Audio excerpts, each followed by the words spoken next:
Priscilla White Abel. Is it butter yet? Is it butter yet? Priscilla White Abel.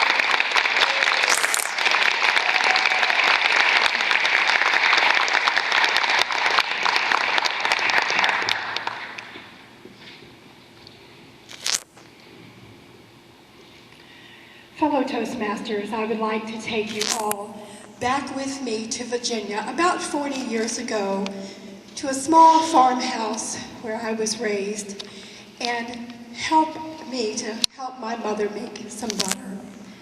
And actually, Mother may even let us all participate. How's that? And I promise you she'll let us sample it as well. As you walk into the farmhouse, you're probably going to see my dad stoking the fire, getting it all warm and comfy for us. My two brothers, well, let's just ignore them because I guarantee that they're up to something no good. But let's go on into the kitchen, and I'm going to walk you through the steps of making butter. And actually, it's going to take a couple of days, so be prepared to spend a few nights with us there. The first thing Mother has to do is have Dad go to the barn and milk the cow.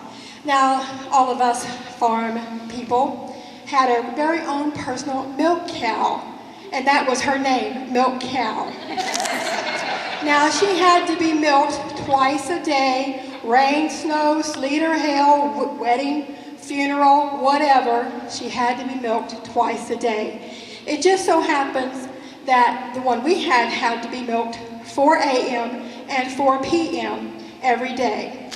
Now, if they would have asked me to order up a milk cow, I would have got one that had to be milked once a day at high noon. But they didn't ask me to pick out the milk cow. So Dad goes to the barn and he milks the cow. Cow gives about gallon and a half of milk or at a time per milking, so about 3 gallons a day. He would bring the bucket of milk home, and there you can see how Mother is going to pasteurize it for us. Now, it's very important that the milk had to be pasteurized. So let's go into the kitchen, and I'm going to show you how she did it. You see, somehow from the time that Dad milked the cow till it got to the kitchen, there were some little things floating around in that beautiful, white, foamy, steam, warm milk. Now, you talk about everybody knows what active live cultures are. I guarantee that there was some live active cultures in that milk. Probably something we couldn't see either. But Mama would pasteurize that milk, and what she did is had a clean gallon glass wide mouth jar, and she had a piece of cheesecloth draped over that, and she would pour the milk down through into that clean container out of the bucket. And all of those active live cultures, and maybe a hair that fell from the cow, got caught into that cheesecloth, and she'd kind of take that off and discard that. And whatever we didn't see, well, it just stayed in there, I guess.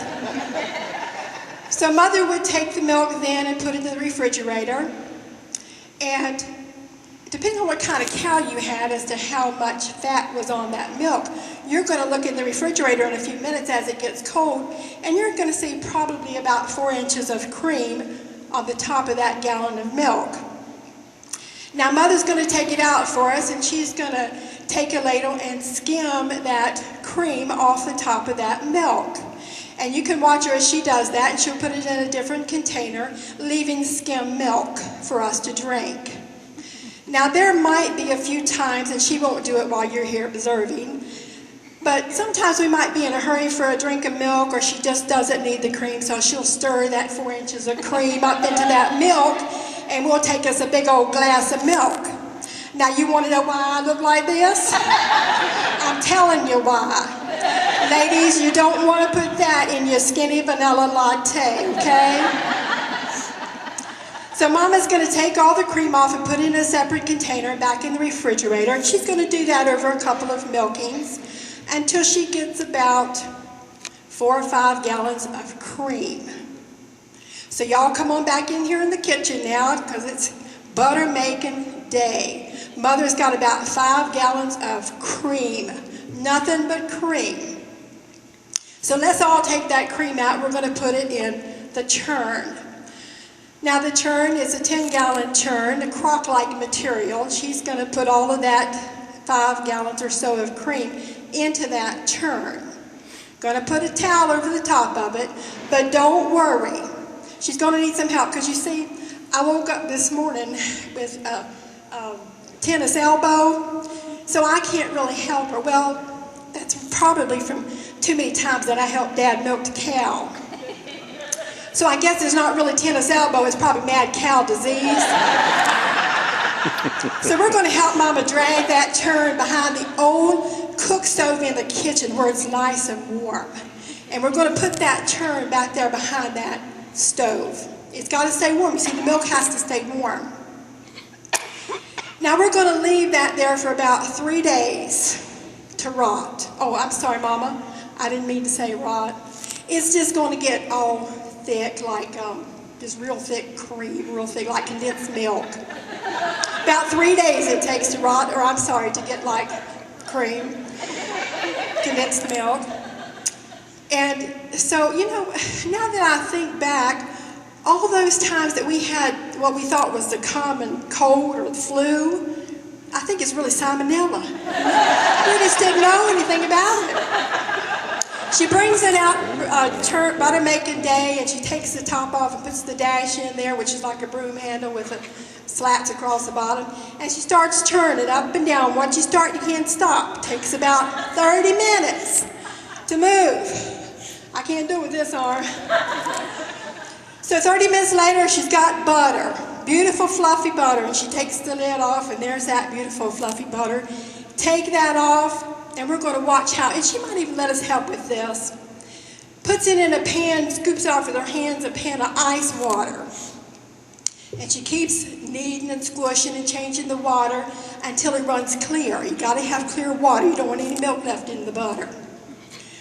So now she starts putting her butter in the press, pound press, and she scoops it off and puts it in, scoops it, and then turn it upside down on a flat surface. She wraps some of it, puts in the freezer, enough for us for next butter making day.